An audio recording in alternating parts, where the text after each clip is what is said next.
Right. We are live. Let me check this out. Let me see if I can invite some people in right quick. Got about a quick 15 minutes or so. We got a quick 15 minutes or so. Just wanted to jump on, man. Let's see here. Let's see. Let's do it like this. Let's do it like this with this quick bill. Let's do it like this with this quick bill. Man.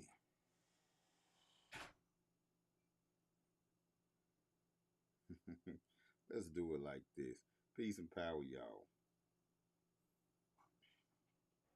All right. All right. I don't know who up. I don't know who out there, but I'm just saying, it's the first day of school for Uhuru Academy Online. It's the first day of school for the Uhuru Academy, and we're going into our 16th full school year, right? And I'm nervous. I'm nervous. I wonder why I get nervous. I get nervous every year. Every year, I get nervous. Every year, I'm like, oh, is it gonna work? Every year, I'm like, is this the year they all turn on me? Every year, I get like that, right? And I think that I get nervous because I give a damn. I think I get nervous because I care. I think I get nervous because it matters to me. The work that we do matters to me. This isn't about just getting black points or brownie points. And I'm not trying to impress anybody. You know what I'm saying? This is our life's work. You know, and every year I don't take any year for granted. I don't take any student for granted. I'm always wondering, have I done enough? Have I prepared enough? Right? And only the only time you find that out is when the youth actually show up, when our children actually show up, you know. And it's a beautiful thing to be a part of a movement where we're building institutions for our children, where we're coming together based on what our children need. Parents from all over the country, from different walks of life, we're finding one thing that we have in common. We want our children to get the best education possible, right? And I don't take for granted that we're still here. Most black owned businesses do not last for 3 years, let alone 16 years. You know what I'm saying? And so I don't take any of that for granted, right? And I mean, y'all, we're in an education crisis. I'm already getting calls from parents about their babies getting suspended, their babies getting expelled, babies experiencing bullying, experiencing racism, the whole 9 yards. It doesn't fail each and every year. I'm already getting calls about young people that they feel are not going to pass the test, below reading level. I'm already getting those calls. We're just into the public school year just by a few weeks, right? So we're in an education crisis. School districts are calling. School districts are calling us now. Come in and help us culturally understand our black students, right? Nothing wrong with that. Matter of fact, I applaud those who are calling because we will come in and help you culturally understand your black students, right? We are in a cultural and spiritual war. Every morning I wake up, I know that I'm in a cultural and spiritual war when it comes to the hearts and minds of our young people, right? Every morning. Every morning you got to get up and you got to fight the negativity that they picking up maybe in the household, or negativity that they're picking up on YouTube and in media. You got to fight different values and principles that are self-destructive. We have to fight that every morning. Every morning, parents, when you get up, you got to pay attention to what your children are listening to. You got to set the vibe in your house. You have to set the vibe in your family. If you're not setting the vibe, somebody else gonna set the vibe. You can't just look around and be like, yeah, that's just what kids do. You better pay attention to what kids do. You better pay attention to what they pay attention to, right? Make sure you tell your children you love them every morning, right? Make sure that they know how to say that they love you. Make sure they leave your house feeling good about themselves, hygiene taken care of. But most importantly, their spirit and their attitudes are in the right place. Make sure your babies are getting the counseling that they need.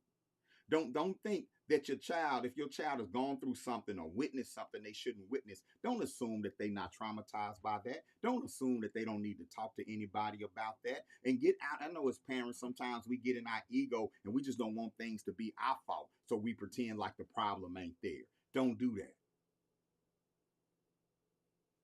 Don't send your child out there in the world knowing that mentally they need some help. knowing that they sad or depressed or angry on the inside, knowing that they suppressing things on the inside, because pressure busts pipes. It's going to come out some kind of way, right? So I just want to encourage parents out there, right? Be aware, be strong, right? Stand up culturally for your child. And for some of us, that means you got to stand up culturally for yourself. If you have any habits that are preventing you from being an attentive parent, you need to address those habits. If you're looking more forward to getting on your Facebook or whatever than getting in your child's face, you need to address that habit. If you're too hungover to pay attention in the morning to make breakfast, you need to address that habit. Right? A lot of us get upset when our children lie to us, but you need to get upset when you lie to yourself too. Right? So shout out to all the powerful parents out there. Shout out to all the parents that are trying, understanding that we control the process, but our children control the results. But you control the process. Now you can do everything right, quote unquote, as a parent. And your child can still choose to go in the wrong direction, because at the end of the day, they have to make a choice. But you can embrace the process. And if you embrace the process, you can trust that even when they make their mistakes, they got a path that they know they can get back on. Even when they fall, they know how to get back up. Even when they stray, they know where the path is because you taught them where it is. Right? So hang in there. Be diligent. But understand we're in a spiritual war. Understand that you can't listen to the same stuff they listen to. Okay? And like if you into that street stuff, if you into that gangster music, you into all of that, right? And you playing it in front of your children, understand you can't afford that luxury. You can't bob to it. They say, but don't y'all do that though. You can't bob to brother disrespecting a sister or a sister disrespecting a brother or disrespecting herself or whatever. Then look at your child and say, don't you be like that though. We can't afford to sit and listen to Cardi B with our baby, Meg Thee Stallion with your daughter, and then turn around to your daughter and say, but don't you do that. Okay, I won't. All right, keep playing Russian roulette. Keep playing cultural Russian roulette with your child. I know it's jamming to you, but you know what? Put on some May's Happy Feelings in the morning. Put on Stevie Wonder, These Three Words. Put on Sam Cooke, A Change Gonna Come. Play some encouraging songs in the morning. Right? Remember, you are programming them too. So don't let it just be about, oh, girl, this is my song. This is my song from the club. This is my song. Don't play your song for your children in the morning. Don't have Sexy Red serenading your children in the morning. You know, and I ain't hating on Sexy Red. That's just not get ready for school music. Some of us done took the filters off in our household, and you need to put the filters back on. I'm not telling you what to do as an adult, but you need to put the filter. If you in this cultural war, if you recognize, see, insanity is doing the same thing over and over again, but expecting a different result. And a part of changing the results in our community is changing the formulas in our house. We can't keep acting surprised at the outcomes.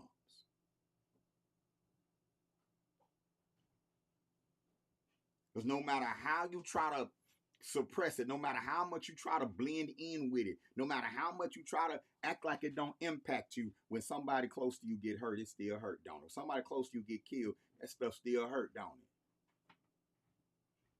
No, it's going to take a 180. It's going to take a cultural 180. Those of us who are parents, those of us who care, those of us who have young people in our care, right? Even those young adults who want to change your situation, change your atmosphere, you have to start changing your atmosphere within first. Then your immediate atmosphere around you. But you can't keep walking in the valley. You can't keep walking in the midst of it and thinking it's not going to touch you or that it shouldn't touch you. You can't cheer on your children as they participate in it and then think it's not going to touch you and think people going to have empathy when it does. Where was your empathy when it was touching somebody else? No, it's going to take a 180 turn. And you can start that 180 turn every morning when you send your babies to school. Fix that environment, man. And I'm talking from the guttermost to the uttermost. Fix that environment. Send your babies off with love. Make sure they're getting the help and the conversations that they need. Sometimes it's not me. Sometimes I'm not the one that should talk to my child. They need to talk to somebody else, a counselor, a trusted elder, right? But we are powerful people. We just got to start being powerful. We have to stop consuming this crap that people sell to us, talking about this is your culture. We ain't got to be nothing like that. We decide what our culture is. And ain't nothing wrong with us. That's what right with us can't fix. So let's get to work. I'm out, y'all.